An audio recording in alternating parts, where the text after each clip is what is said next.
on natural resources. Today we're meeting to resume our study of Canada's clean energy plans in the context of North American energy transformation. We'll then proceed to sit in camera for a brief committee business discussion near the end of the meeting. I'd like to welcome all of our guests here, Monsieur Mousseau, who's in person, and for all of our guests online, welcome. A bit of a quick run through. Everybody has done their sound checks. Hopefully the technology holds and we'll be good. We are missing one witness who had confirmed, and so obviously that sound check has not happened. We are trying to track down the witness, and so we'll go through everybody else's opening comments. If the missing witness appears, we may have to suspend for a minute to do the sound check. Then we'll resume, get those opening statements done, and then into our rounds of questions and answers. If we can't track them down, then we'll just continue with those of you who were able to successfully join us. A couple of quick things for anybody who's new to testifying at committee. Please wait till I recognize you by name before speaking, and please address any comments through the chair, although I'm pretty relaxed about that, so you can have a bit of leeway with talking to the members. For those participating by video conference, click on the microphone icon to activate your mic, and please mute yourself when not speaking. For those in the room, we have people who control the microphones, but we can't do that remotely. Interpretation for those on Zoom is available. If you haven't been taken through it, at the bottom of your screen, there's the choices of either floor, English, or French, and you can choose whichever one of those floor is whatever language is being spoken, and then either translation with English or French. So please use the earpiece. Your earpiece will pick up the desired channel. And now that we're in session, screenshots are not allowed and photos aren't allowed. Yes, and in accordance with routine motion, I'm informing the committee that all remote participants have completed the required connection test in advance of the meeting. So thank you for each of you for doing that. Now, to welcome the guests, we have, as I said, in the room with us, Normand Mousseau, physics professor, University de Montréal, and scientific director, Institut de l'Énergie Trottier, Polytechnique Montréal. We have, who are we missing? Okay, so I want to make sure we don't introduce somebody who's we're trying to find. AgVisor Pro Inc., we have Robert Syke, professional agrologist, so welcome. Alberta Federation of Labour, we have Gil McGowan, president, welcome. From Ariane Phosphate, Raphael Goudreau is the chief operating officer. World Resources Institute, Danielle Lachauffe, director for the United States. And we are hoping to pull in from the Biosphere Recovery Technologies, Zombar Barani, who's the Chief Executive Officer.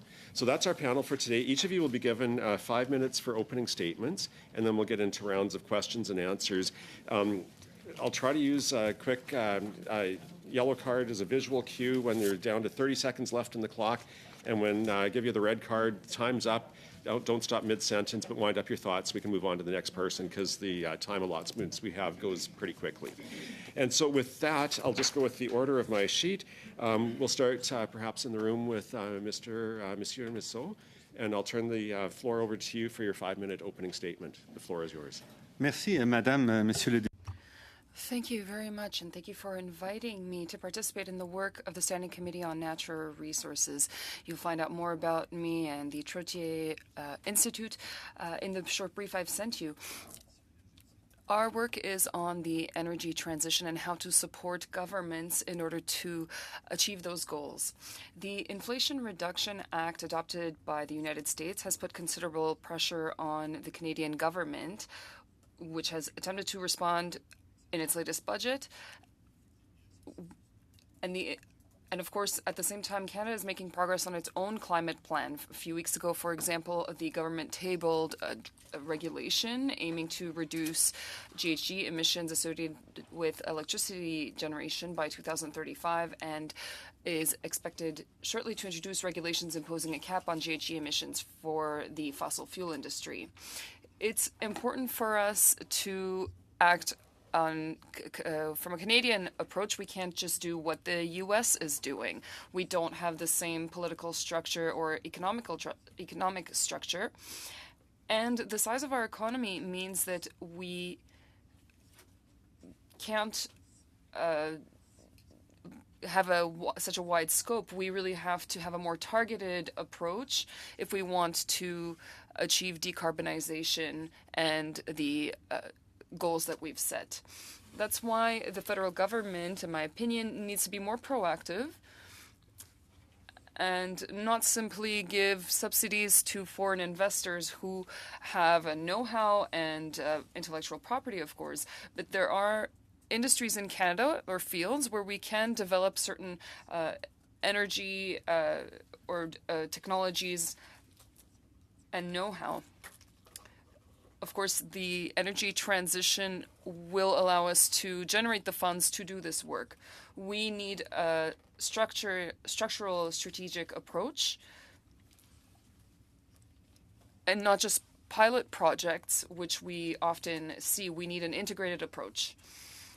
Here are a few fields that are maybe not very developed, but they are fields that can be included in your work. For first, we should have a decarbonizing policy for building heating. It's essential. Canada is a cold country. Decarbonizing the countries means new technologies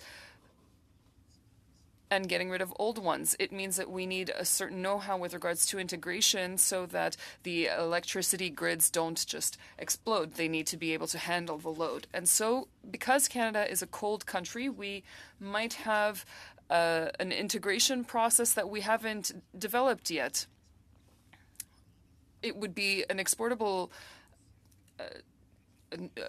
technology to the United States and other countries. If we have a diversity of energy sectors, then we can, of course, have a larger market. We also have to rethink the automobile sector. The electrification of the automobile sector means that there will be some job losses. We must be able to use that know-how in order to make progress and help those workers qualify for new sectors that are crucial to Canada's development. Infrastructure development is one of those sectors. I'm not an expert, but in the energy transition or during it, we will need massive investments in various fields, such as public transportation. Canada isn't very strong in infrastructure production. I think that there needs to be a very targeted approach with a real strategy in order to decrease costs in infrastructure and increase the production of infrastructure. There's prefabrication, for example, and that might be a way, for example, by developing the automobile industry or developing the automobile industry could help with that kind of support. Then there's electricity transmission. We have to increase the scope in coming years, and we need more productivity on that front. There are many other potential fields that can be brought in, but we have to stop having these traditional approaches to produce electricity when we're talking about decarbonization. Canada can really become a leader among their partners while participating in the transition. I always apologize for having to end people before they're through their comments. We're going to go now to Robert Syke, and I understand, Mr. Syke, that you have to leave at 6 p.m., so we'll get your opening statement out, and for any of our panel members who have any questions for Mr. Syke, just be aware that at 6 o'clock he's going to drop off. And we do have our last panelist who has joined now. We'll go through all of the those who are here ready to go for their opening statements. Then we'll suspend briefly to do the quality check, get that opening statement, and then into questions. So, Mr. Syke, over to you. You have the floor for 5 minutes. Good afternoon. Clean and green. My background is agriculture and agronomy. I built a very large consulting business and one of the first carbon credit trading companies in North America.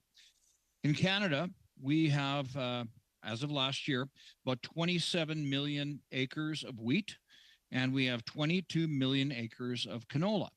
Now, when you look at canola being about 40% oil with a 90% extraction rate, for each ton of canola oil, we could convert that into 360 liters of biodiesel.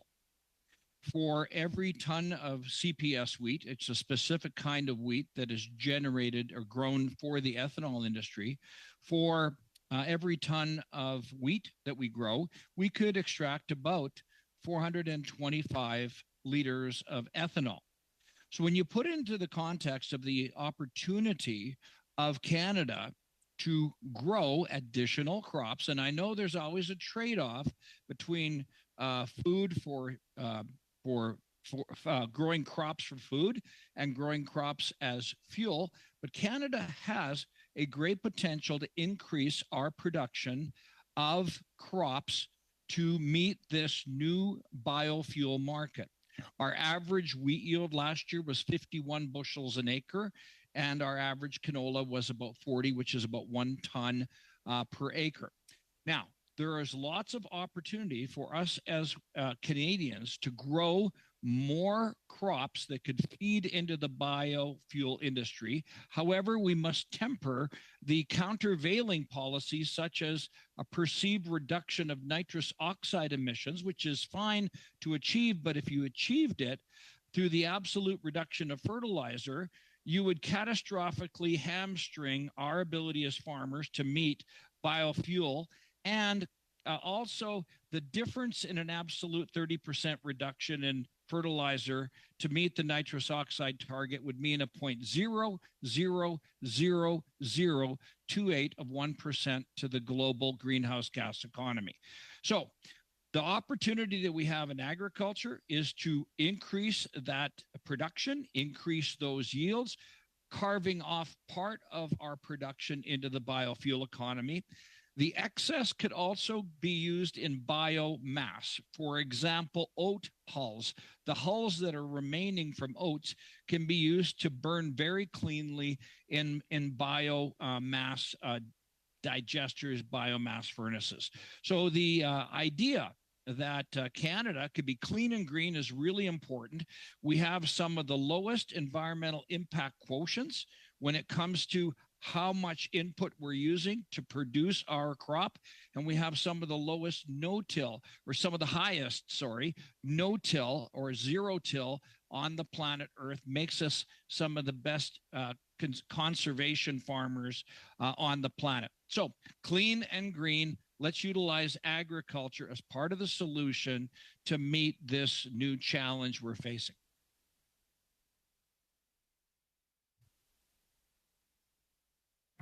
Okay, are you finished?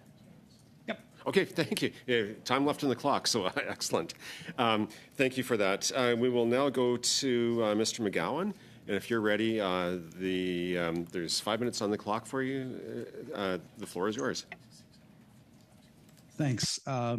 Almost exactly 1 year ago, a coalition of Alberta unions representing thousands of Alberta workers in oil and gas, construction, manufacturing, and industrial maintenance released a blueprint for our provincial economy entitled Skating to Where the Puck is Going. The impetus for both our coalition and the report was the dawning realization that change is coming to our provincial economy, whether we like it or not. As worker leaders and worker advocates, we decided that it's better to prepare for change than to get run over by it. More specifically, we decided that it's better to prepare to seize the many opportunities associated with the rapidly accelerating global energy transition than to bury our heads in the sand and be left behind as the rest of the world moves forward.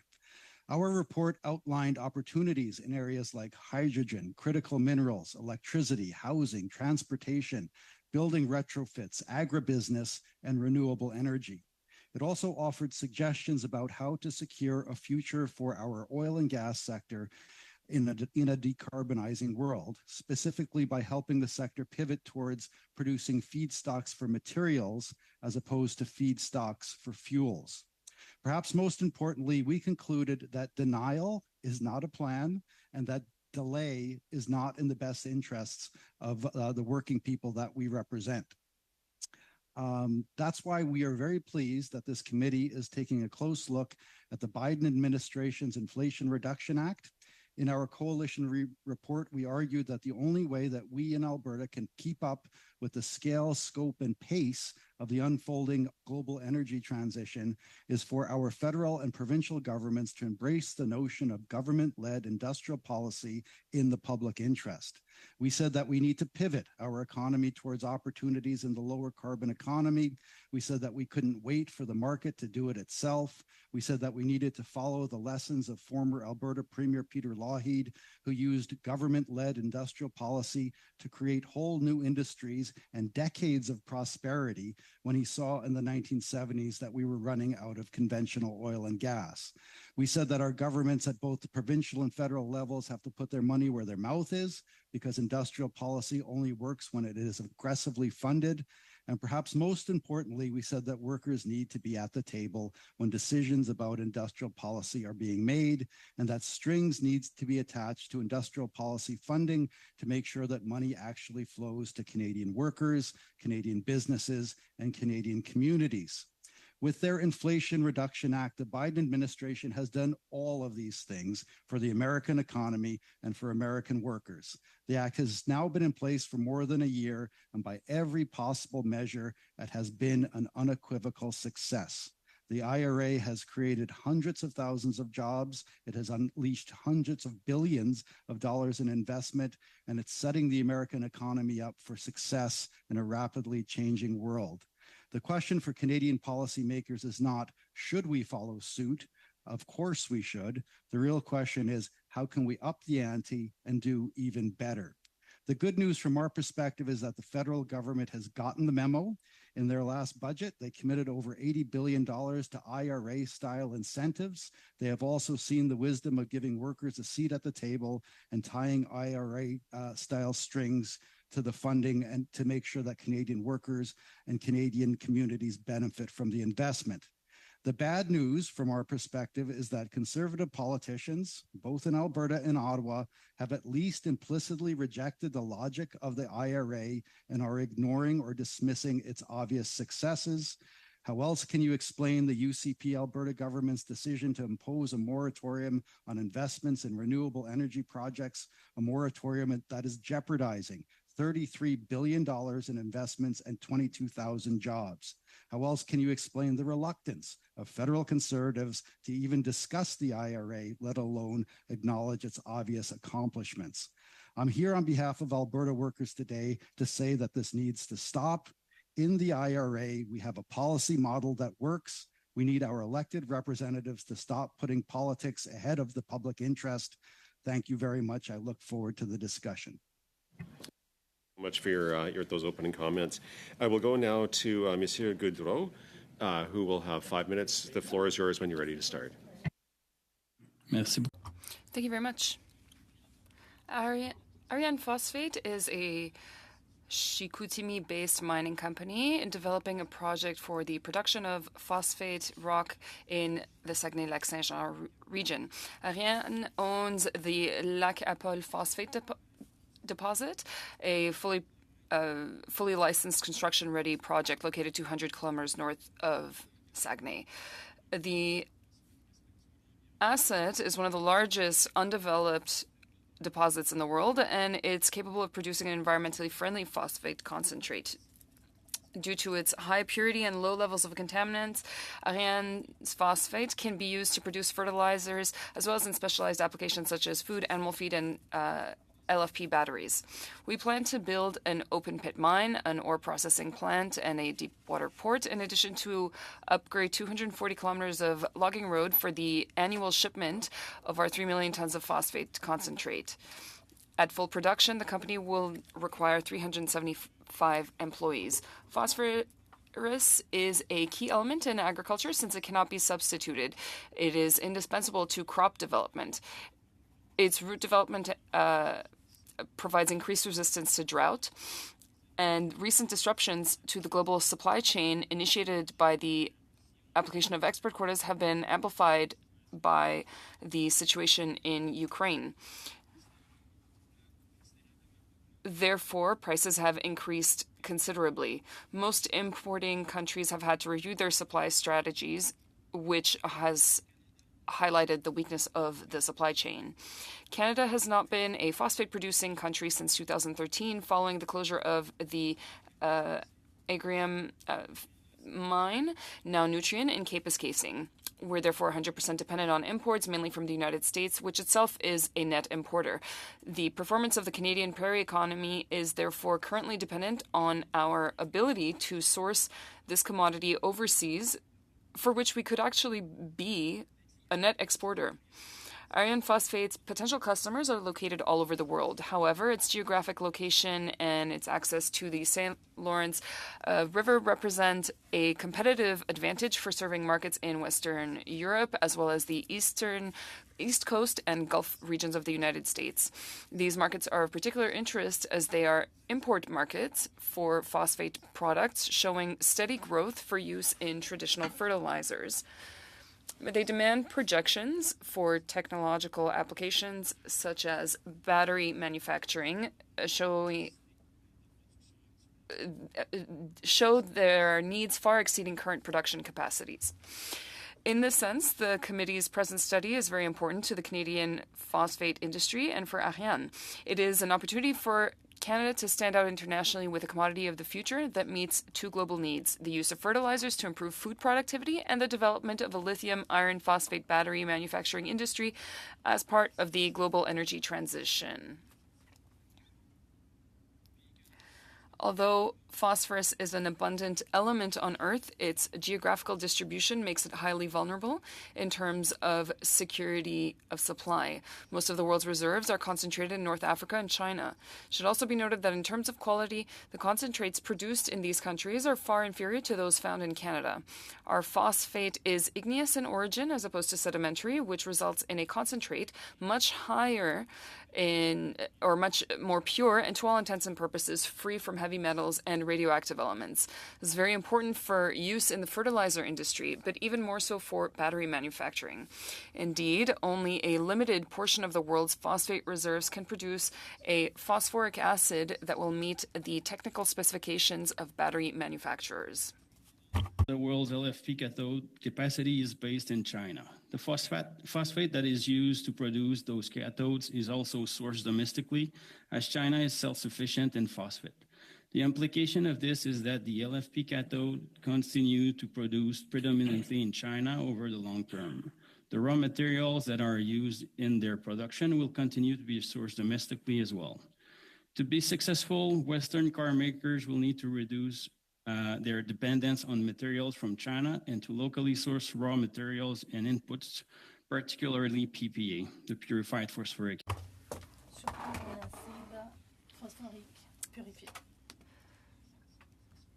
Canada has a role to play in realizing its strategic advantage in phosphorus. It is disappointing that, at present, this element of the future is not part of Canada's critical metal strategy. What's more, the government is betting heavily on mining exploration, but few mines are actually being built in the country. There are a number of reasons for this, including long delays, extensive regulations, and a lack of support for the development of mining infrastructures. Thank you for your time. Thank you for those opening comments. And we'll go now to Mr. Leshoff. And thank you for joining us. Whenever you're ready, the floor is yours. You'll have 5 minutes for your opening statement. Thank you, Chair. Members of the committee, it's an honor to participate in your important work. The devastating impacts of climate change seen in Canada, the United States, and around the world in the last year underscore the critical need to meet the Paris Agreement goals of limiting warming to no more than 1.5 degrees Celsius. Yet it's clear from the global stocktake recently released by the Climate Convention that countries must substantially increase their ambition and accelerate their transition to a clean energy economy to meet the Paris goals. North America must contribute by cutting emissions 50% from peak levels by 2030 and reaching net zero emissions by mid-century. And it should do so in a way that leaves no one behind by charting a just transition for workers and communities. There are 5 pillars of this transformation that many studies recognize as essential. First is to increase the efficiency of energy use. Second, electrify as many end uses as possible, including road transport and low to medium temperature heat. Third, achieve a 100% clean electricity system. Fourth, decarbonize remaining fuels with hydrogen and selected use of biomass waste, such as residuals from agriculture, but in my view, not crops. Fifth, implement natural and technological carbon removal to compensate for remaining emissions. In the United States, the Inflation Reduction Act, combined with the Bipartisan Infrastructure Law and the CHIPS and Science Act, create powerful incentives to make progress on each of these pillars. Here are just a few of the key provisions. For Pillar 1, the IRA includes tax credits for residential energy efficiency upgrades and a greenhouse gas reduction fund targeting projects in disadvantaged communities. For Pillar 2, the IRA includes consumer tax credits for electric vehicles and heat pumps. For Pillar 3, the IRA includes a choice of production or investment tax credits for wind, solar, and other new zero-carbon electricity sources, as well as a production tax credit designed to keep as much existing nuclear power online as possible. For Pillar 4, the Bipartisan Infrastructure Law includes investments in hydrogen hubs, and the IRA includes a performance-based production tax credit for clean hydrogen and enhancements to the tax credit for carbon capture and sequestration. And finally, for Pillar 5, the Bipartisan Infrastructure Law includes investments in direct air capture hubs, and the IRA includes enhancements to the tax credit for direct air capture. And the IRA is designed to promote a just transition by requiring prevailing wages for most projects to be eligible for the full tax credit, and through provisions designed to promote a manufacturing renaissance in North America on clean energy technologies. Early indications are that these policies are having a tremendous impact. As Mr. McGowan said, it's a tremendous success. Research by the Rhodium Group and MIT found that over $200 billion of investment occurred in the last 12 months, an increase of 165% over the level of investment just 5 years ago.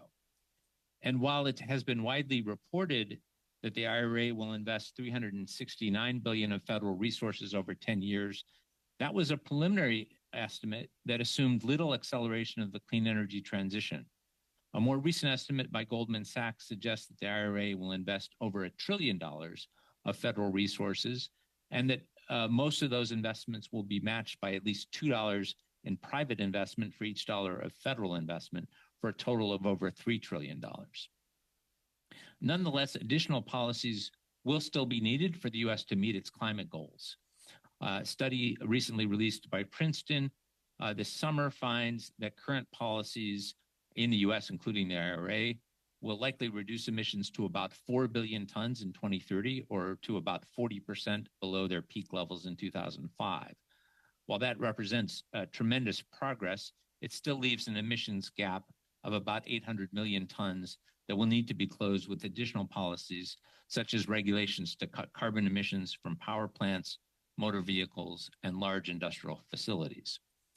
Large supply chain bottlenecks and siting and permitting challenges will also have to be overcome to deploy clean energy technologies at the speed and scale needed to meet the U.S. emission reduction targets.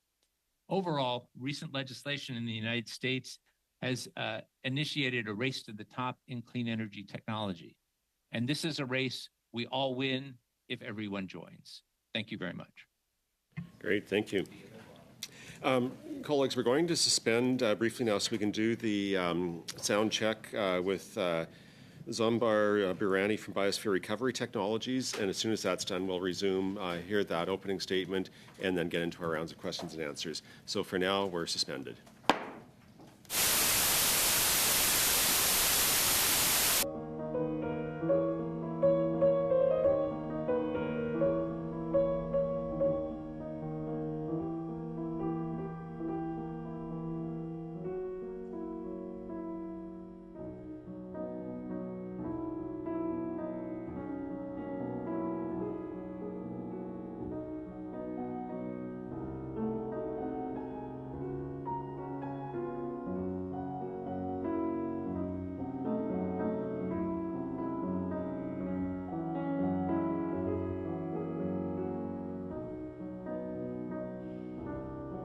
last one. Mr. Barani, you've seen how it goes, so I'll turn the floor over to you. You'll have 5 minutes, and then we'll get into our questions and answers. So the floor is yours. Thank you very much. I'm encouraged by what I hear so far in the panel. Honorable members, my name is Zombor Brani, and I'm coming to you as a patriotic Canadian that has been forced to accept funding from sources based in the US and Europe for several very, very large projects. And I want to talk a little bit about these projects, and it addresses the root cause of what I think everybody here is facing. These projects are all tied into energy, natural resources, and the reduction or the removal of carbon and other toxic pollutants. Each is in the 2 billion plus range. Although they were all 100% Canadian in origin, over the past 2 years, they've become or are in the process of becoming 100% foreign owned. The first one is a toxic waste processing enterprise that recycles mining tailings and purifies toxic water. It's a corporation called Grown Holdings. The second is a very large-scale battery recycling facility, lithium and a bunch of other rare earth elements. And the third one is an enormous biomass capture enterprise that will be removing hundreds of millions of tons of carbon and microplastics from the environment. These were all emerging Canadian resource and energy-based companies that have been unable to gather domestic support to scale their operations. So just a little bit about each one. The toxic waste business developed cutting-edge waste treatment and cost-effective metals recovery and recycling technologies for the mining industry.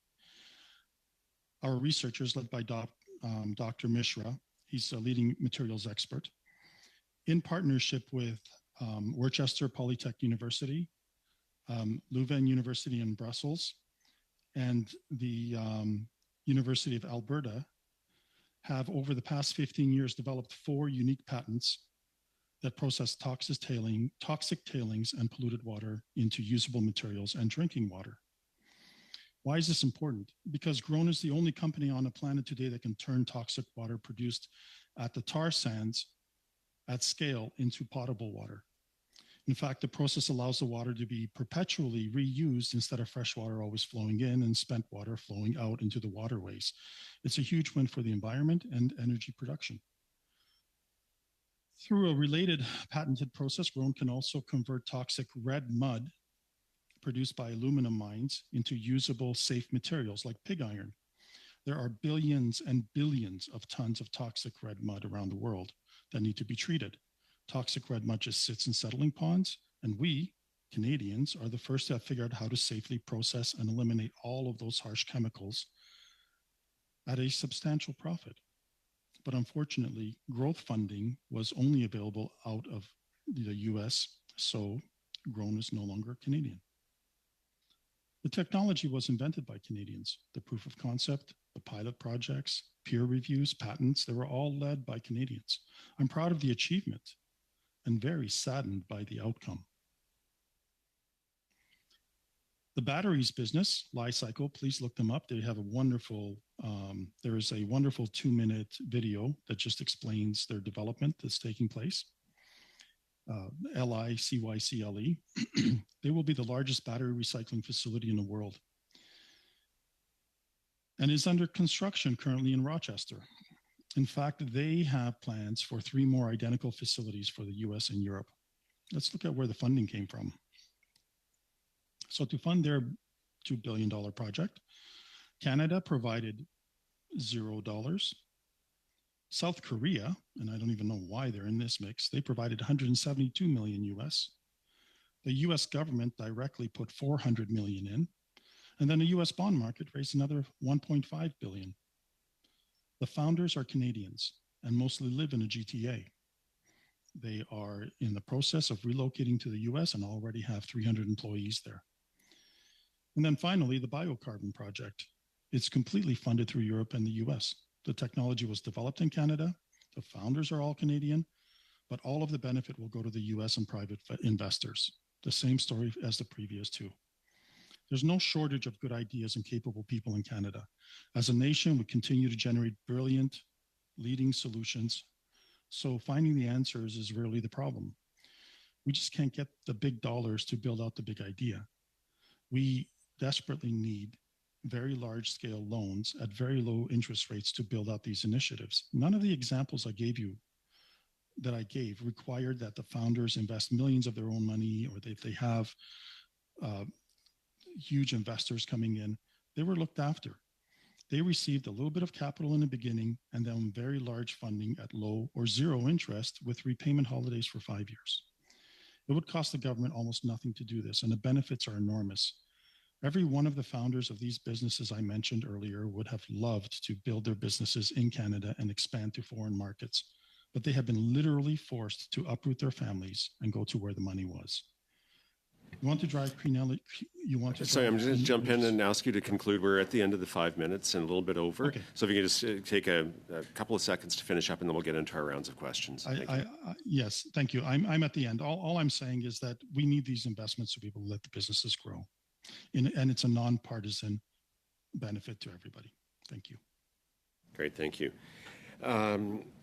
Before we get started, I just wanted to welcome Mr. May and Mr. Gahir to our committee today. And for our rounds of questions, first up I have Mr. Patzer, who will have 6 minutes on the clock. And Mr. Patzer, it's over to you.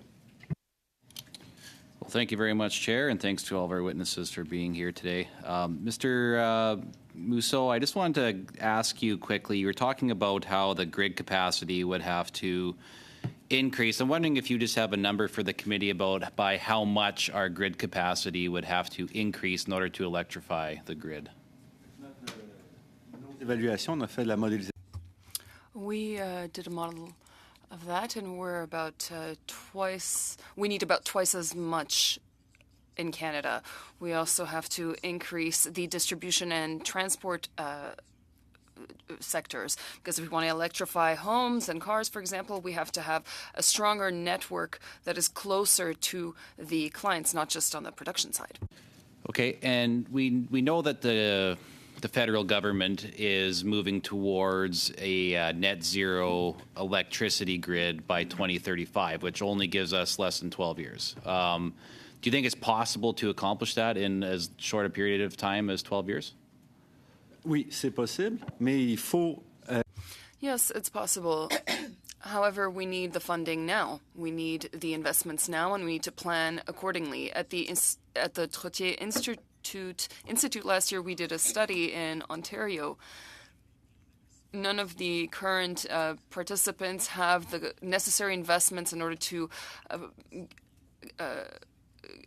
reach those goals, and even for the clients that can contribute to the decarbonization of Canada. I've seen some research and some studies done that would indicate we need another 119 Site C hydro dams like the one that's being built in BC in order to double our grid capacity, or else build a large number of CANDU nuclear reactors. And I'm just part of why I'm asking this. We look at our regulatory timelines. To get projects approved and then built, it seems like that 12-year window might be a little bit narrow here. Would you agree?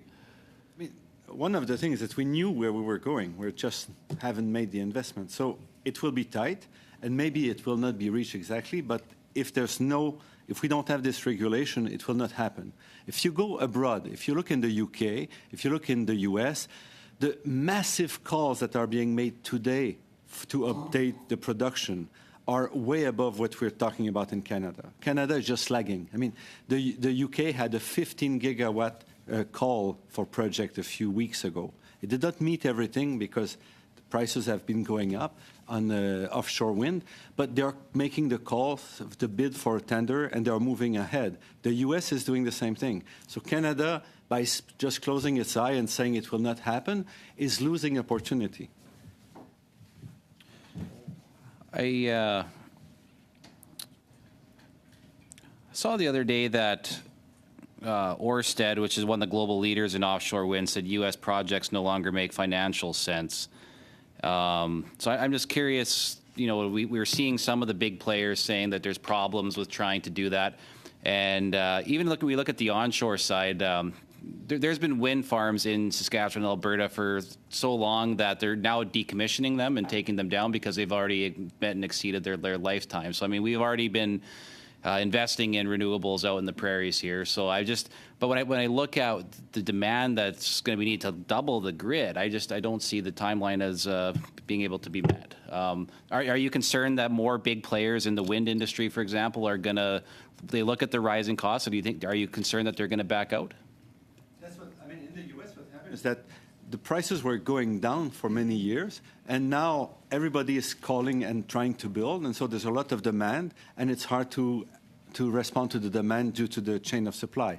So clearly, the longer we wait, the more we are at the tail of this supply chain, and the more we will pay, unless we have a clear strategy, and that's what I'm talking here. We need a real strategy in Canada to make sure we can provide this transformation. Let me tell you that in Quebec today, Hydro-Quebec is obliged to say no to consumers who want to decarbonize because it doesn't have the capacity. So we're dreaming if we say, well, it will not happen. People on the ground, the citizen, the industry want to decarbonize. And they're knocking at the doors of utilities who will say, well, we have not made the plans to invest. So the problem will be the pressure from the bottom on the politicians, on the governments who will say, well, we have not planned. Where were you? So the issue is, if we don't move, there will be problem going up from the citizens, and we already see it on the ground.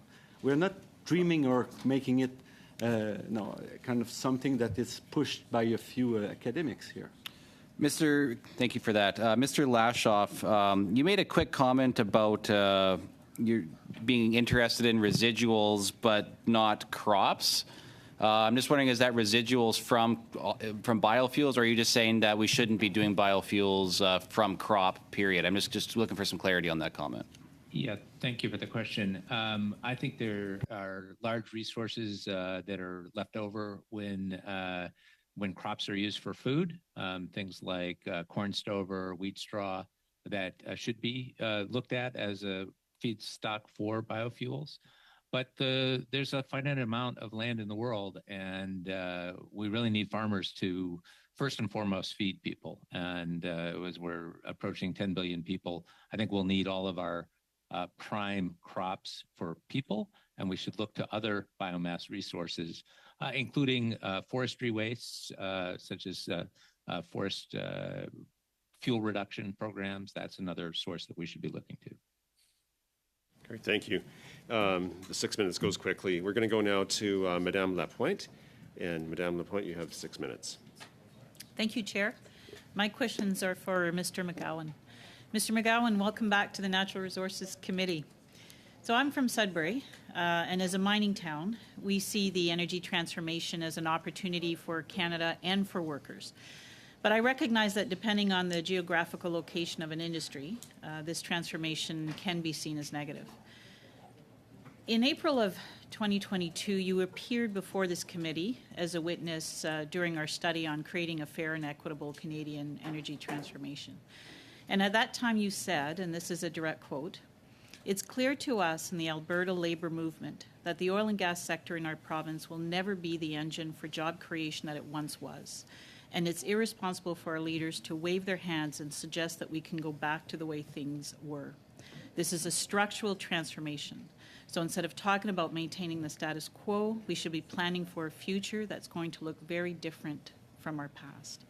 So my question to you today is, in terms of America's Inflation Reduction Act, what do you think is needed from the federal government to plan for this future for our workers while being competitive with the IRA? Well, thanks very much for the question. And as I said in my opening remarks today, I think what the IRA does for us is provide a model that can be followed, and that which should be followed. The good news is that the federal government, as I said, has received the memo. They've looked across the border and they see how well the IRA is working in terms of attracting and incenting investment, creating jobs, building industries, and so there is a model there for us to follow. And as I said in my opening remarks, and as our labor coalition has talked about in our reports, getting to where the puck is, the answer is actually industrial policy in the public interest. The same kind of industrial policy that helped build our oil sands and petrochemical industries. When Peter Lougheed and his PC government in the 70s and 80s realized that we were running out of conventional oil, he didn't wait for the market to decide. He didn't put his finger up in the wind and see which way the wind was blowing. He saw a crisis looming on the horizon, and he decided to use the levers of power to address it. So the answer is industrial policy. The best example is right across the border with the IRA, and it's working. And, doing nothing, frankly, is a dangerous option. And as I said in my opening remarks, denial is not a plan, and delay will just, put off all the kind of investments that are necessary, and we may get left behind. That's our biggest fear. So I think the federal government has taken the necessary initial steps with the $80 billion that they've earmarked in the budget.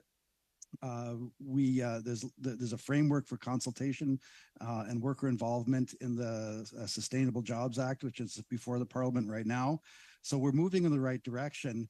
But because of our federal structure, what we're worried about is that the provinces may get in the way, and that's what we're seeing in Alberta. Just last month, our provincial government and our Premier, Danielle Smith, introduced a surprise moratorium on renewable energy investment.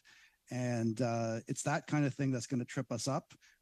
We're already losing jobs and have been for years in oil and gas. So even though production has been going up, investment is going up, employment is going down for the time, because, companies are they're automating our jobs away. Our future lies in an IRA style pivot towards a lower carbon economy. That's where the jobs will be for all Canadian jurisdictions, including Alberta. And so, that's where we need to go. Okay. So the Inflation Reduction Act focuses on energy as a national security issue. And I do think that that's not only prudent, but imperative for Canada to do the same. So how can we use this time of transition to make sure we have the labor and the infrastructure available to do this? And how do you envision a pan-Canadian plan for this shift in work? Well, that's one of the reasons that we, in our labor coalition, put together an Alberta blueprint, because given our federal structure, this will only work if the provinces get on board. I'm worried that that's not happening, especially in the provinces where the heaviest lifting will have to be done. And those are the oil and gas producing provinces, like my home province of Alberta. We have 12% of the population. We produce 40% of the emissions. Oil and gas, which is the industry that will be most affected by this transition, is the biggest industry in the province. So as a country, we're not going to reach our goals. We're not going to be able to, pivot. We may fall behind if we don't get our act together in places like Alberta, but that's not going to happen unless our provincial governments get on board. But unfortunately, that's what I'm really worried about, right? I mean, as I mentioned, the moratorium that our provincial government placed on renewable energy investment, which shocked everyone and is, counter to the best interests of our province and our economy. That's what we need. And they've also refused to engage in the creation of a regional table with the federal government to talk about how to spend this money that the federal government earmarked in the last federal budget. And so I'm just as a representative of hundreds of thousands of workers in Alberta, I'm actually despairing, because I think we're going to miss opportunities if we don't. I think one of the other guests said, let's put politics aside. This should be a nonpartisan issue.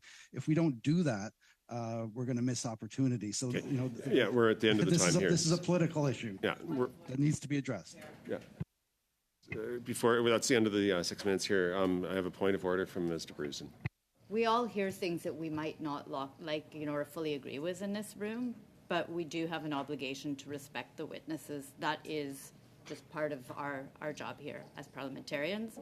And so, kind of heckling, even if they can't fully hear us, if they're on Zoom, it's disrespectful, and I would ask that we maintain decorum in this room. Point of order. Thank you. Mr. Angus, point of order. I mean, we ask our witnesses whether we agree with them or not. Mr. McGowan represents thousands of workers who are on the front lines. To have him heckled through the entire process was hard to hear because the Conservatives were ridiculing him. I think that that's not acceptable. We need to show respect whether we agree with the positions or not. Yeah, I would ask everybody just to listen respectfully as we engage in the conversations. Everybody has their chance, but we have a point of order from Mr. Dreeshen. Yeah. Thank you. Okay, thank you, Mr. Chair.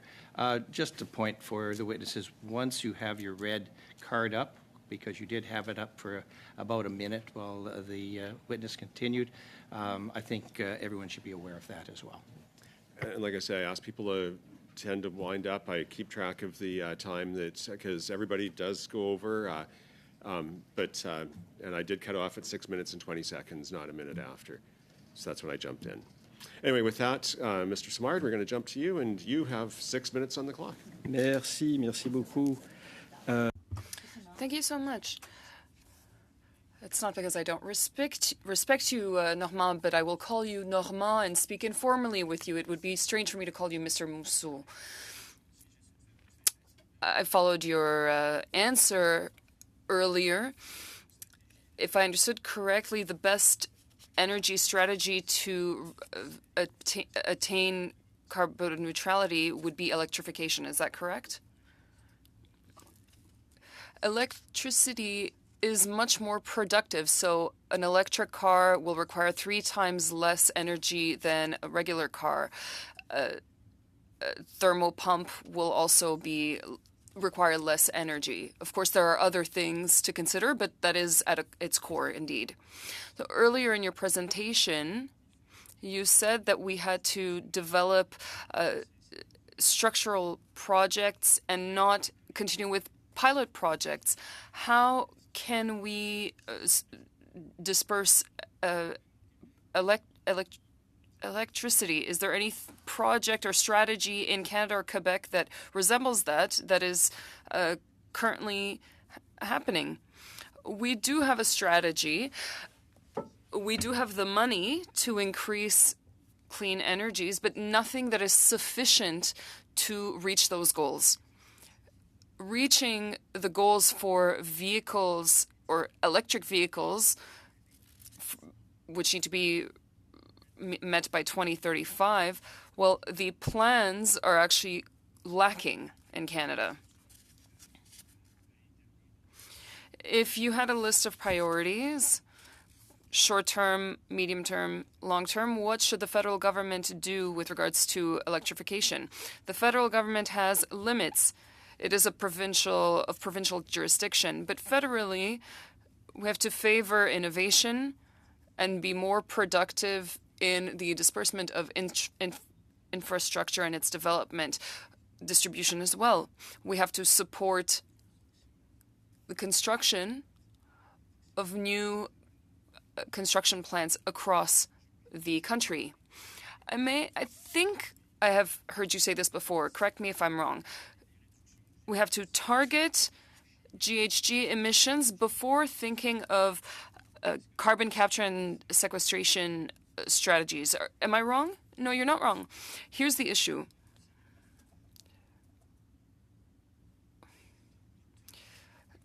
Even when we've decarbonized everything, a lot of them are not doing that yet. A lot of industries are not doing that yet. So we'll have to do a lot of capturing and sequestration. And we're talking about hundreds of thousands per year. So if we don't decarbonize and we only do the capture, we won't reach our goal. So we have to electrify and decarbonize. Whatever is left, we'll have to decarbonize it, but we won't be able to build what we need if we don't start now. In your opinion, the federal policies on hydrogen with carbon capture strategies, are those efficient? I personally think that we are investing too many resources on projects such as hydrogen. I know that the minister doesn't want to talk about colors, but blue hydrogen, for example, is there not a technological risk that is too high?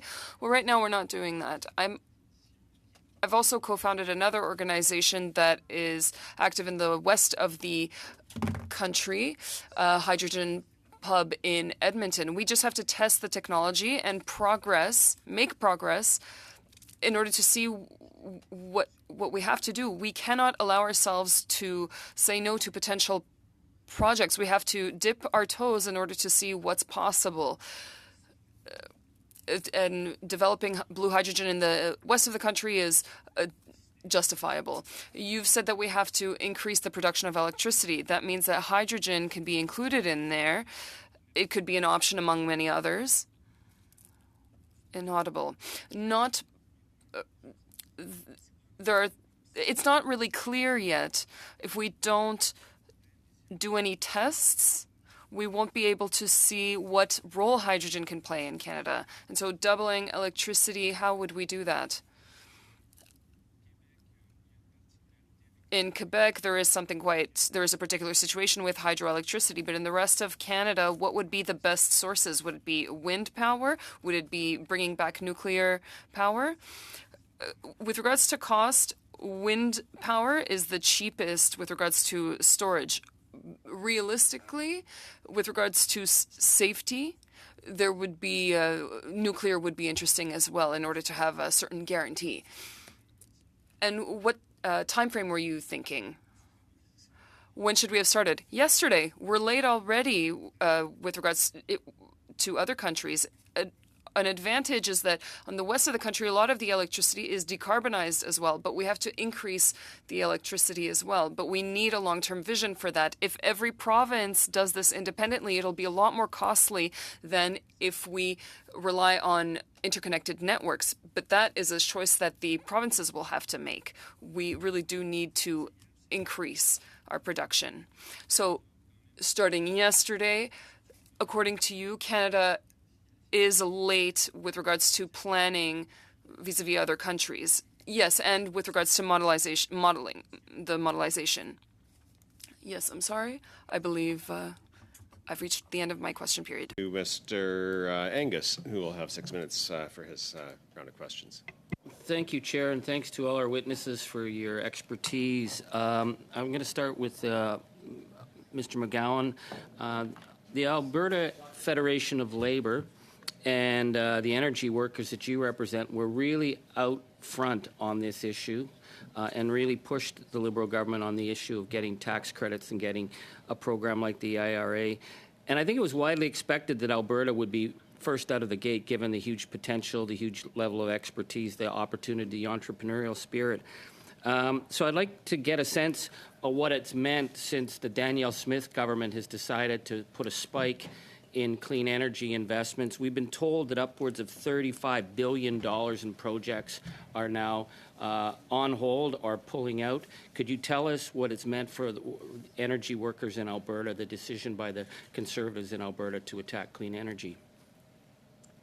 Well, the UCP government's announcement of the moratorium on renewable energy development was frankly devastating and demoralizing for the workers we represent in Alberta, and frankly for the majority of Albertans. It came out of the blue. We weren't expecting it, and it's exactly the opposite of what we need. I sent a letter on behalf of our 175,000 members shortly after the announcement, and I said that she with this moratorium, she and her government were undermining a thriving industry in the renewable sector, that they were killing current jobs and jeopardizing future jobs, and frankly, I argued that they were turning Alberta into an investment pariah. Because as we've heard from other witnesses today, and as we know from media coverage over the past 6 months or so, it's not just the Americans with the IRA. Basically, every country in this world has looked at the devastation that climate change has wrought this summer, and floods, fires, extreme weather, and citizens are demanding that their governments take action. And so this is not an option for Alberta, or for the country. The energy transition is happening whether we like it or not. We can't choose to turn it off or turn it on. However, what we can choose is how we respond to it. And as many of the witnesses have argued today, the best way to respond to it is by embracing IRA-style government-led industrial policy in the public interest to pivot our economies towards a lower carbon future. That might seem scary, but it's inevitable. So we don't have a choice to go backward. But it also presents all sorts of opportunities. But those are exactly the opportunities that are being crushed or at least postponed by the UCP's decision to put a moratorium on renewable energy development. But it's supposed to be a 7-month moratorium. But what we're afraid of, and I think what many Albertans are afraid of, is that it will make us an investment pariah even after they lift the moratorium, because it's already sent the message, and the message is renewable energy investment is not wanted in this province. That's devastating in terms of investment, job creation, and the future of our economy. Well, thank you for that. I certainly talked to a lot of people in critical minerals who are pumped. They're ready to move investment stateside on a dime because of the opportunities. So Calgary Economic Development, hardly a left-wing think tank, but they could get heckled at our committee, I don't know, said that 170,000 jobs would be created in Alberta alone by these investments in clean energy. We've been told that there's a fear that these jobs and these opportunities are going stateside because of the clear investments that are offered to the IRA. Are you concerned that we're going to lose those jobs from Alberta energy workers stateside as a result of the UCP's ideological attack on clean tech? Yeah, that giant sucking sound you hear is billions in investment and thousands of jobs migrating from Alberta down to the United States because of this moratorium. I mean, it's not a question of if we're going to lose investment of jobs. It's a question of when and how much. The Americans under the Biden administration have put in place a framework that is incenting literally trillions of dollars of investment. And if we do nothing, we're just going to lose all the investment and jobs. Thank you. I have to interrupt you here because I'm running out of time. I think what's a real concern is that Daniel Smith claims that the transition is decades away. I would like to get your sense of that, because we know that Suncor just laid off 1,500 workers. Rich Kruger has said he's going to target workers in this effort to build up profits, and we've seen a 50,000 job loss in the oil sector in Alberta in the last 10 years. Is the transition decades away, or is it happening now, and do we have to adapt to it for Alberta energy workers? Yeah, we represent workers on the front line, and they tell us every day that the transition is already happening. We hear it in the stories from our members, but we also see it in the labor force numbers. We used to have about 180,000 people working directly in oil and gas. At the peak in Alberta, we're down to about 140,000 now. And because companies like Suncor are producing more with fewer people as a result of automation, that number is just going to continue declining. And so, the transition is upon us. And so that's the question that I will pose on behalf of the Alberta workers that we represent. I'm going to have all to members jump in. of this committee. Where will the job and future prosperity come from in this global energy transition if we don't embrace an IRA-style industrial policy to pivot our economy? Okay. Thank you. Yeah, thank you. We're out of time on this one. And we're now going to go to Mr. Dreeshen, who will be first up. He'll have 5 minutes. And I'd just like to say, we have lots of witnesses we haven't heard from yet. It is very much up to the members to direct the line of conversation. But if you have something you'd like to weigh in on, feel free to use the raise hand function. For those of us, it'll be up to the members to choose if they get to or not. These next couple of rounds go even faster than the first one, but we want to make sure everybody has a chance to chime in. And if I know, Mr. Syke, you have to leave at 6, so if any of the members don't get to any of you who are part of the panel today and you have thoughts based on the conversation, we do invite written submissions up to 10 pages. That can be sent to our clerk, who has been in contact with all of you. So it's another way of providing input based on the conversation if you can't weigh in today. But with that, Mr. Dreeshen, over to you for 5 minutes. Much, and I'll start with Mr. Sake. I know that you have an extensive experience in the development of technology, and you've consulted with many stakeholders for many years. And I just wonder if you could characterize the current competitive environment in Canada compared to some of the other places in the world that you have been focused. Well, first of all, there's a number of pieces that the other witnesses have mentioned that I'd like to just touch on. First of all, I have 2 public exits under my belt, both Canadian companies, both brilliant companies, bought by U.S. companies. We have all sorts of innovation in the Canadian agriculture and ag tech sector. And I would echo Mr. Brunet that there's this big gap right now between conception and basically proving an idea and scaling it. And we can't seem to get that kind of traction in Canada. Point number 2, we in agriculture need phosphorus. And phosphate is critically important for the production of crops in agriculture. And we should be supporting that initiative that he's working on, because it's vitally important to the security of Canada, if not North America. And it would ensure lasting supplies of phosphorus, a critical ingredient in both agriculture and the industry, the electrification sector. Now, on the agricultural side, the colleague from the United States said that we should just use crop residues, and I agree with that. However, it comes with a caveat, and that caveat is that 1% of organic matter equals 20 metric tons of carbon dioxide, and the only way to increase sequestration of carbon dioxide in soils is through reduced tillage and the decomposition of the residue from crops into the soil organic matter. So there are some places where you can burn biomass from crops, but it is not a large-scale solution. The final thing I wanted to touch on was technology.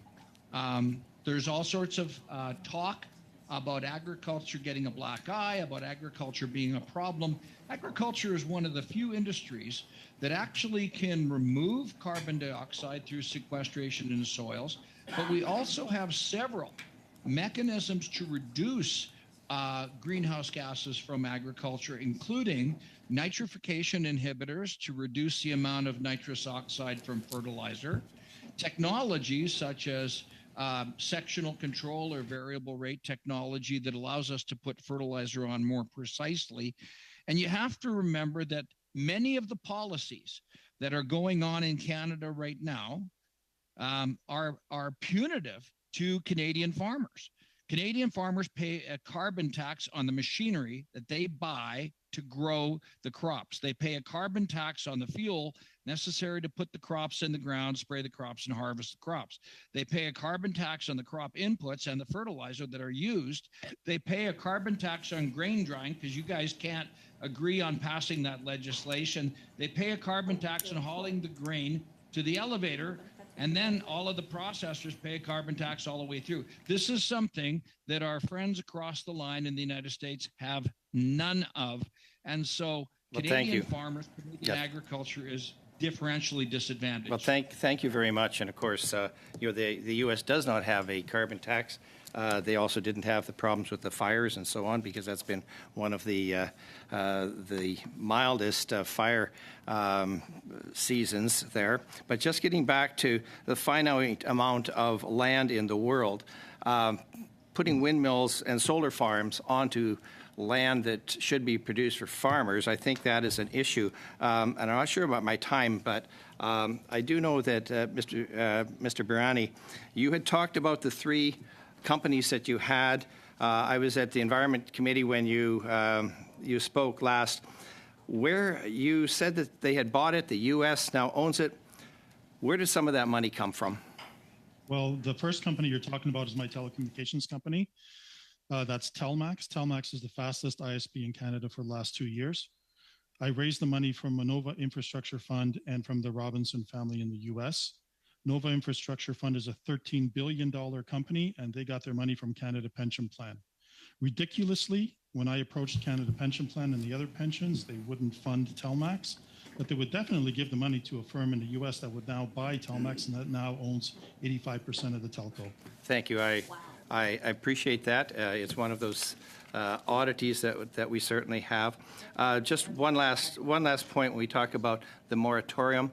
Part of the reason for that, of course, is because we need to have a plan for all of this land that is being used for windmills and for solar, and that was the reason why this discussion has taken place. And if a person goes to the Alberta Utility Commission, you'll realize that there is still a continuation, not the type of thing that we've been hearing from both Liberals and NDP. And now we're half a minute over, so I'm going to stop us there, but thank you. We're going to go next to Mr. Sorbera, who will have 5 minutes on the clock. Thank you, Chair, and thank you to the witnesses that are here today. It's been the testimony has been very insightful. I wanted to go to the gentleman from the World Resources Institute, I believe Dr. Daniel Lashoff. Can you hear me, sir? Yes, I can. Thank you. The U.S., the IRA and the CHIPS Act and the Infrastructure Act, I like to think that the IRA was a catch-up from our biggest trading partner and our closest ally in terms of going on, coming to the clean energy table and decarbonization.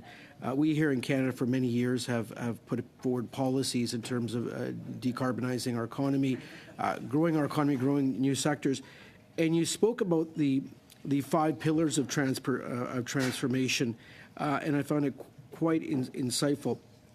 And I just wanted to get, from your take, what is the update on how the IRA is decarbonizing the U.S. economy along with the other bills? And if you can just keep it to 30 seconds, that would be great, because I do have a couple follow-up questions. Sure. Thank you. Well, I think it's incredibly successful so far. It's only a year in, but as I said, over $200 billion of investment in the 12-month period from July of 2022 to the July 2023. So we're seeing a rapid acceleration. There are some hiccups. Wind has been mentioned. There has been a slowdown in wind. I think that's mostly due to higher interest rates, and I believe that will be temporary. But in the meantime, we've seen record installations of solar, now the cheapest source of energy anywhere in the United States and in most places in the world. My second question is on, I believe it was the 5th pillar of the transformation, where you spoke about the natural and technological ability to remove carbon from the remaining green gas emissions. I take it you would think that CCUS, or carbon capture sequestration, would be one of those strategies. Yeah, in Pillar 5, I'm really talking about carbon removal. So it would involve carbon sequestration underground after carbon that's already in the atmosphere is removed, for example, through direct air capture. I do want to emphasize that I agree that should be a secondary strategy, that at least 80 to 90% of the effort to decarbonize needs to be emission reductions from sources. And in fact, California has passed a law requiring 85% of the reductions come from emission reductions from sources and using carbon removal only for the remaining 15%. In your view, what is the role of natural gas in this transition? I think natural gas is a fossil fuel. It has both carbon dioxide emissions and very significant leakage of methane. We need to phase it out as quickly as possible, along with other fossil fuels. It will play a role in balancing the electricity grid over the next decade or so because it is flexible.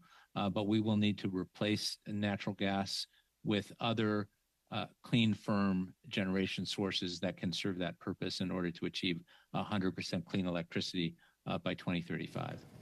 Thank you. Sorry, do I have time for? I am going to move to a different questioner from the Alberta Federation of Labor, I believe it is. Mr. McGowan, thank you for your testimony, and also thank you for your work and everything from pension reform to minimum wage and improving the benefits and labor code with regards to employment standards, all stuff that I know Canadians across the board, but of course here in Alberta are quite proud of. The role of renewable power in Alberta has been discussed considerably. Alberta is blessed with a lot of sun, a lot of flat land, if I can use that term, to put in the renewable power. Just how disappointing it was to see the pause, if it was actual pause on the renewable power contracts and projects that were going to occur. Well, it was devastating, and I think the moratorium has to be put in context. Alberta was leading the country in terms of attracting investment in the renewable sector. In fact, there was no other province, on a proportionate basis that was keeping up with us. We were attracting more investment. We were creating more jobs. We were, more new generation from renewables. And that's all been put in question. So, our politicians like to talk about an Alberta advantage. We had an advantage, and we're giving it away. Thank you, Mr. McGowan. I do want to say there has been a lot done in Alberta. TransAlta, a number of the companies there have removed coal production and decarbonized. So there is some great work being done in the province of Alberta by many entities. We're at the end of the 5 minutes now. Sorry, but we have next up Monsieur Simard, who will have 2.5 minutes on the clock. Merci. Thank you so much. A quick question for Mr. Gaudreau from RNNR. We have spoken before. This is no lie. The phosphate in Saguenay, those deposits have a certain purity that we don't find elsewhere. There's a process that we don't have to undertake in order to purify it, and therefore it can be used in batteries. From what I understand, for the battery industry to get involved, the mineral would have to be listed as a critical mineral. Is that correct? Indeed. And what that would represent is access to subsidy programs in order to do some research and development. Also developing infrastructure programs, those would help us to develop the mining project. There are also processes that might be accelerated for certain parts of the project. It's undeniable proof that would bring that the government recognizes the importance of this mineral, and that would attract investors. Some witnesses talked about the capacity to produce energy. The LFP battery is an ideal battery to store energy. It would be able to store what hasn't been by solar power or wind power when they are no longer able to produce energy. It's very important for Canada to become an important player here. I don't have much time left. I just want to insist on something else. Right now, you're not included on the critical mineral list, and so you don't have access to R&D. That means that you are being delayed twice as much as you normally would be. Is that correct? Indeed. Do I still have time? So, see, Ed, we can finish on time. We'll now go to Mr. Angus, who also will have 2.5 minutes for his round of questions. Thank you very much. Thank you, Mr. Lashoff, for joining us. I heard you speak at the NATO conference recently in Washington, and I was really interested in having your expertise. My office has paid very close attention to the proposal for the IRA, the haggling that went on, the negotiations, and the thing I've always found in my many years of public service, I used to have dark hair when I first came here, that when you bring forward legislation, it's like pushing a mountain, and if the mountain moves two inches or a foot, you think you've exceeded all expectations.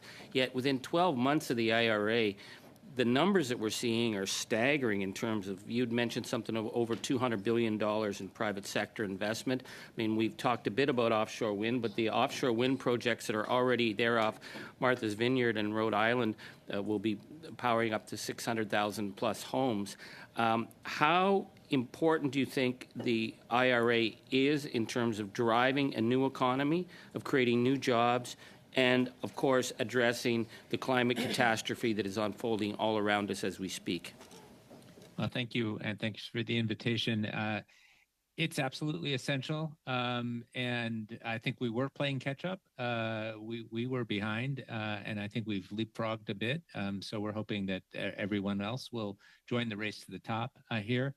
As you say, it didn't achieve everything we wanted. There were some important provisions, such as a clean electricity standard that got dropped out in the legislative process. That happens, but nonetheless, it is transformative, and it is really fantastic that the U.S. now has a solid climate policy in place. I also had much less gray hair when I started working on climate policy. Thank you. Well, just quickly, last week the International Energy Agency stated that the era of fossil fuels, the end of it is imminent. And part of that was the IRA. The other is a huge investments in Europe. Do you believe, have you read the IEA report on the need to transition quickly? Because otherwise there's going to be huge climate and financial risks to those who stick with traditional oil and gas. Yeah, I'm familiar with that report, and also World Resources Institute has a systems change lab that's tracking 40 indicators of the transformation. None of them are going fast enough, so everything needs to accelerate. Great, thank you. We'll now move to Mr. Falk, who will have 5 minutes for his questions. Thank you, Mr. Chair, and thank you to all our witnesses today. Your comments have all been interesting. I'd like to ask all of you lots of questions, but I will start with Mr. Sake.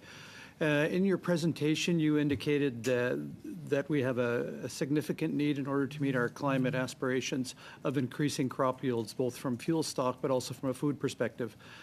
This NDP Liberal government has placed a moratorium on fertilizer, which hampers the production of cropping. And how can we increase our yields in that scenario?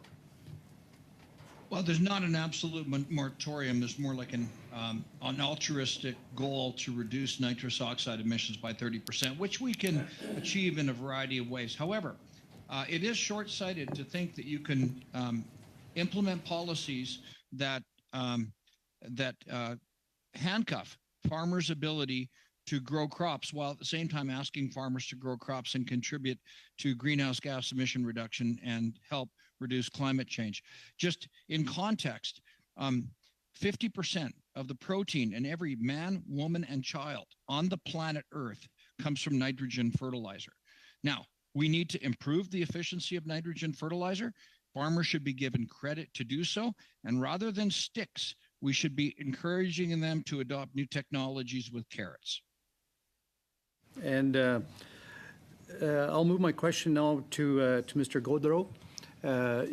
You indicated that you have a phosphate resource which you would like to develop. Recently, this government gave close to $20 billion to two automakers to invest in production plants here in Canada.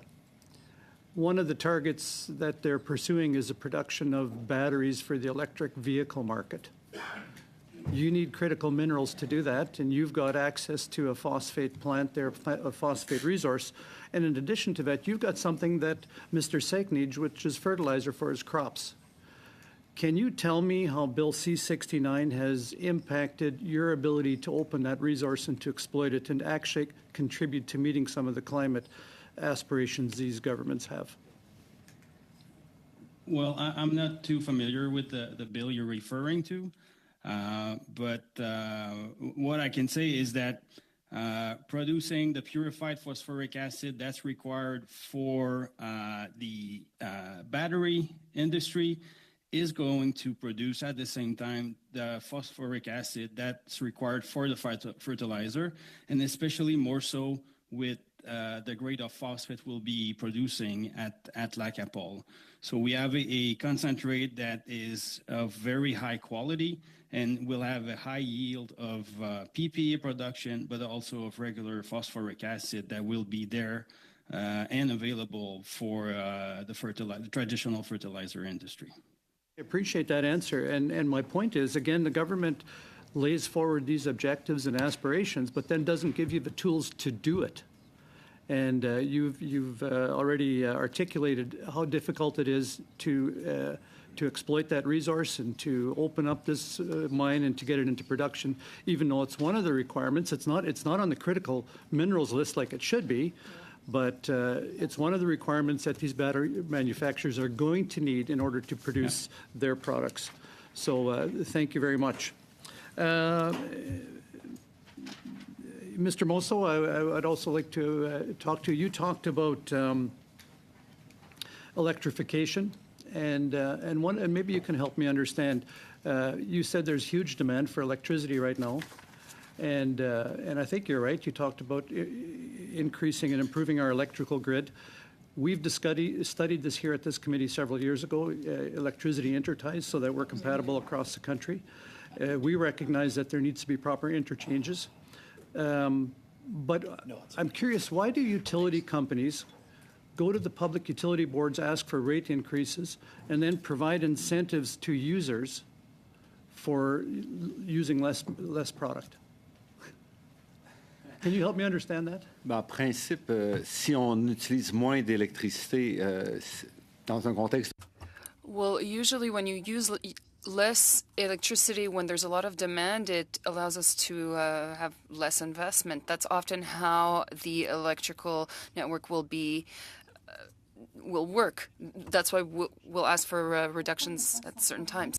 Because of the regulation. I mean, there's a pressure on regulation to... That's 5 minutes. Yep. What's that? You're keeping me honest? Very careful. Right on. We'll jump now to Mr. Bruson, who will have 5 minutes on my clock and hers if she's keeping time on it as well. Thank you. My first question was for Dr. Lashoff, because I saw that you had written an article, I believe it's called Closing the U.S. Emissions Gap After the Inflation Reduction Act. And I'm interested because it talks about what the non-federal governments, the subnational governments, also need to be doing if we're going to be decarbonizing our economies and moving towards a green economy. And I was wondering maybe if you could elaborate a little bit on that. What's the role of in your case, I would say state governments, but in our case, provincial governments? Yeah, thank you for that question and for reading my article. Yeah, this is an all-hands-on-deck moment. And while in the United States, in previous administrations, there was no leadership from the federal government, so all of the action was at the state and the local level. Now we have the federal government leading, but it really needs to be in partnership with continued action in the states. States are the laboratory of innovation, and that means both technology and policy. So we've seen, for example, in California, has the authority to adopt vehicle regulations that will require 100% electric or zero-emission vehicles by 2035, and other states are similarly adopting that policy. We don't yet have that at the federal level, but that action in California is really driving the electric vehicle industry forward, in addition to the incentives in the Inflation Reduction Act. That's one example. Thank you. And I guess another question, when we're looking at, for example, what the U.S. is doing, but the EU is also working towards decarbonizing their economy. When we're looking at that, if Canada as a country does not take action to have a net zero economy, what would you see as the impacts for us as far as our trade relationships and for our economy? Well, I think countries that are taking action and are decarbonizing are increasingly looking at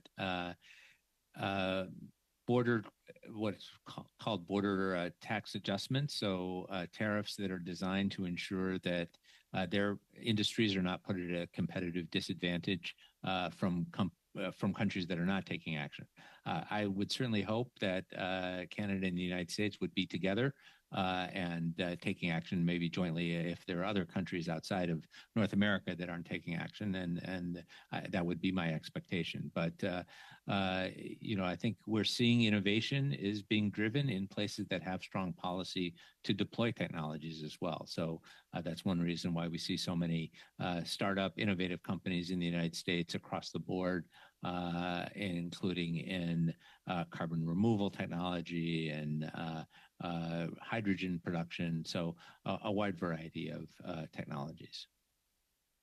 Thank you. Pour Monsieur Mousseau, parce que Mr. Mousseau, you talked about the provinces and what they do, what we should be aware of.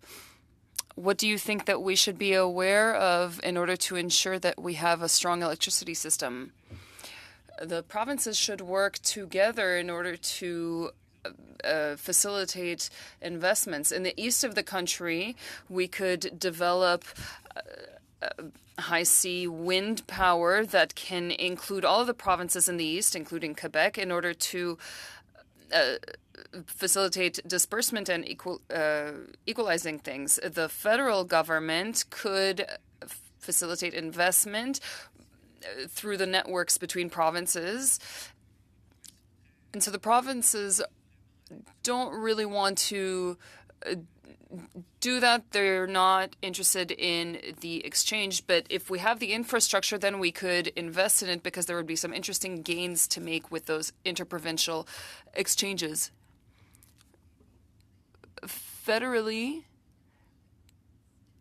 do you think that we can work with them in order to have an electricity network that would work between the provinces?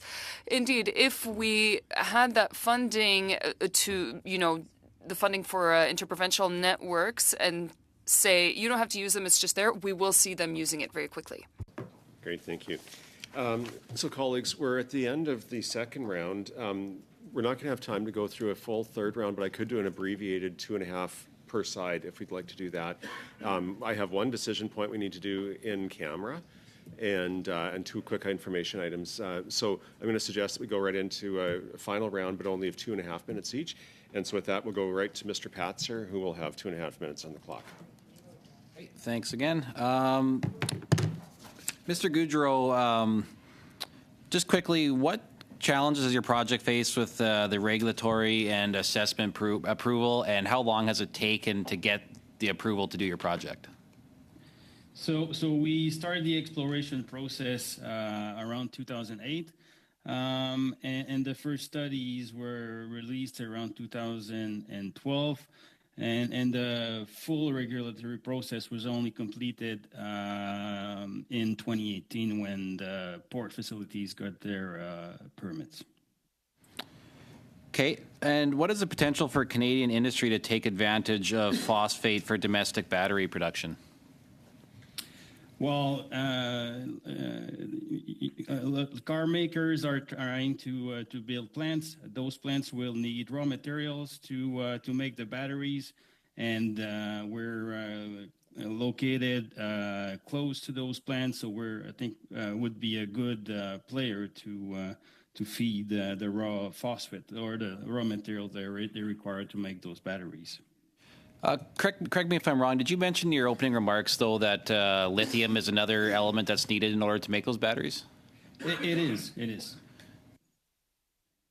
And at present, in order to get the lithium required, like where is that coming from, and is there any potential that you see to get that lithium from somewhere domestically rather than internationally? Yes, there are some lithium mines currently active in Quebec. There we go. And just to scale it up to the rate that's needed, how long is that going to take to get this battery production? How long does it take to scale it to where it needs to be in order to get where it needs to be? Yeah, well, if we're looking at our project, once we get the financing, construction is going to be somewhere between 24 to 28 months, and then, of course, a ramp-up period. So we're talking a few years before the supply chain can catch up to the battery production. Okay, no, that's good. Thanks. Okay, thank you. Next to Mr. May, who's going to have 2.5 minutes on the clock. Thank you, Mr. Chair. Mr. Chair, I believe that there isn't a path to zero emissions without nuclear. We haven't really talked a lot today about nuclear. I was very excited to participate yesterday in Minister Wilkinson's announcement. Those in the room or online that aren't aware, Canada has signed an agreement with Romania for CANDU technology. This is a $3 billion loan. That's billion with a B. The agreement calls on the Romanian government to spend that money 100% with Canadian companies. And of course, they have to pay back with interest that loan. So this is a win-win for Canada. I'm wondering if, specifically, Mr. McGowan, if you, one, are aware of this, and two, if you could maybe speak to potentially the impact that this might have on the supply chain for Canada, and if you agree that we need to have a much more robust conversation about nuclear in Canada. Yeah, thanks for the question. Our coalition that produced our economic blueprint looked at all the avenues for development that we thought would support our economy and create jobs. And we did look at nuclear, and we brought in a bunch of experts to give us advice. And we chose not to put it in our final report as a pathway for development because we didn't think that it could be deployed fast enough, to address climate concerns. And it would create a lot of jobs in construction. There's absolutely no doubt about that, and a lot of good jobs in ongoing operations. So obviously we're not opposed to that, but this is a very, very long-term solution. We're talking, decades, whereas with renewable energy projects, they can be developed and deployed much more quickly. And we already have we had a large and thriving renewable energy industry. So, on balance, we thought, if we want to move quickly, which we have to do in terms of the climate emergency and in terms of our ability to keep up with the unfolding energy transition, we said that, supporting our existing oil and gas industry to pivot towards materials, supporting that, renewable energy, building out our electrical infrastructure, those things were all higher on our priority list. I'd point out that the Alberta business community put out similar reports to the labor community, came to exactly the same conclusions. Okay, thank you. And now we're going to go to Monsieur Simard, who will have 2.5 minutes. J'ai envie Normand, de te parler. Normand, I want to talk to you about carbon neutrality. Unlike your colleague, Mr. Pinault, I don't think that you're a frugal person. I think 20% of citizens or most citizens are responsible for the majority of emissions. Or a minority, rather, is responsible for the majority. I think the best way to reach the goals are to reduce the emissions from the oil and gas sector. Is that correct? In the study that we did at the Trottier Institute, Energetic Perspective is what it was called. We published it in 2021. To reach the goals by 2030, because of the delays, our study demonstrated that we need to reduce the oil and gas sector emissions by 60% because we don't have any solutions for transportation. So perhaps I'm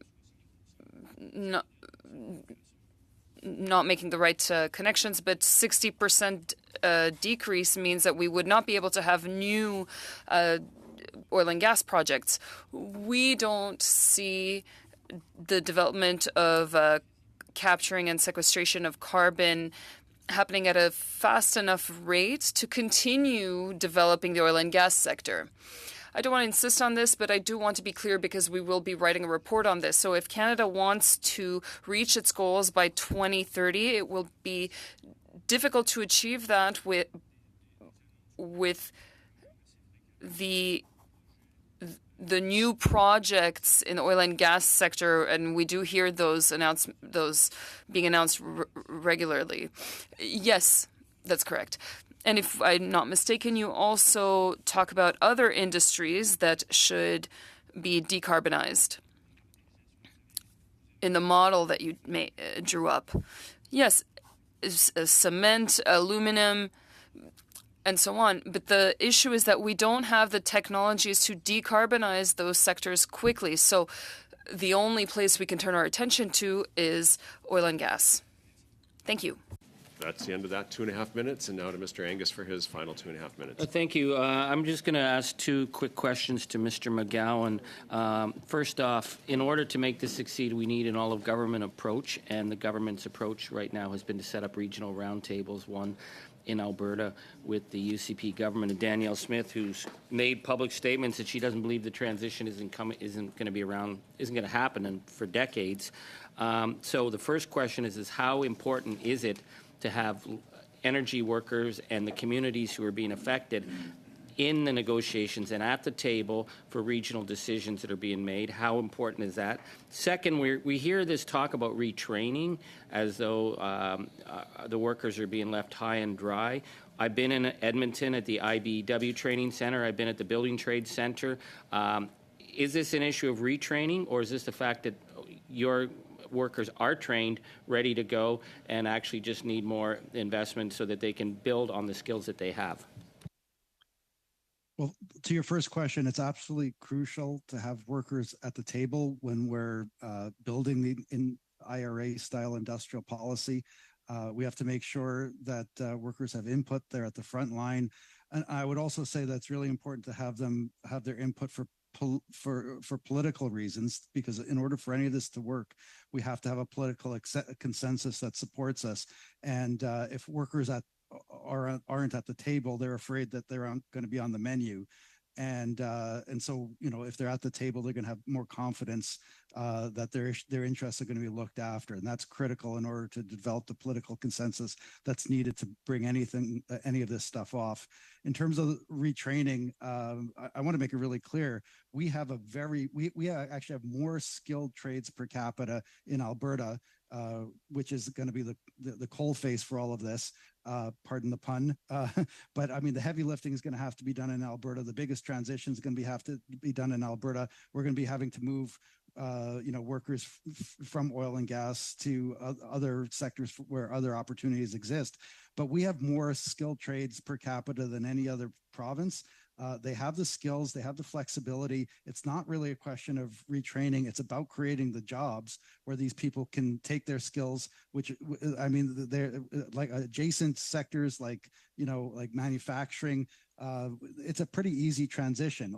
And so I really want to speak out against any move towards micro-credentialing, dumbing down the trades. We have lots of good people, existing journeymen and master trades people, lots of people in the apprenticeship pipeline. Just let's give them work through industrial policy. Perfect. Yeah, we're out of time on this one. So with point of order, Chair, really quickly. We'll take those skilled workers in Northern Ontario. We have a point of order, Mr. Patzer. Yeah, thanks, Mr. Chair. I'm just wondering, Mr. Gaudreau, you made a statement that there was, and I ran out of time to get a clarification on lithium mine production in Quebec. I'm not aware of any active production in Canada at all, and there are a couple mines that are owned by China. So I'm just curious if you would be able to table to the committee a list of those of the production. As I had mentioned, if anybody has any questions that we didn't get to, you can send them to the clerk. We can distribute them to the witnesses. And for the witnesses, if you have additional thoughts, please feel free. Up to 10 pages, I think, is the limit we take. But additional thoughts based on today's conversation, to please submit them to draw on additional information, your expertise for the report that we will be writing on this. With that, colleagues, we're going to suspend and go in camera. Like I say, I have a couple of quick items to deal with. Thank you so much for the witnesses, and enjoy the rest of your day. And for those of us in the room, meeting suspended. Thank you.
you.